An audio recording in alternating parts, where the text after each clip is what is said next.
ছোটবেলায় অনেকের গেঞ্জি বা জামার বেল্ট চিবিয়ে খাওয়ার অভ্যাস ছিল। তাই তো আমি ঠিক করেছি কাপড়ের পায়েস রান্না করে খেয়ে দেখাবো।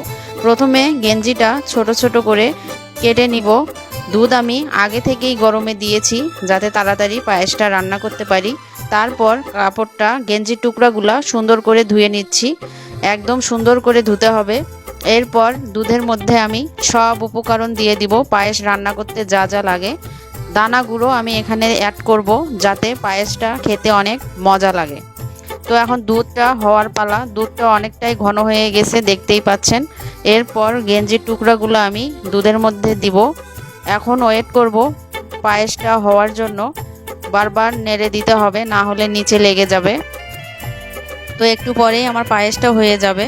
তো ভিডিওটা লং হওয়ার কারণে আমি ঠান্ডা হওয়াটা দেখাবো না, ফিরে আসব খাওয়ার টাইমে। এখন আমি পিরিচে তুলে নিলাম, একদম খেয়ে দেখাইলাম। অসাধারণ অসাধারণ।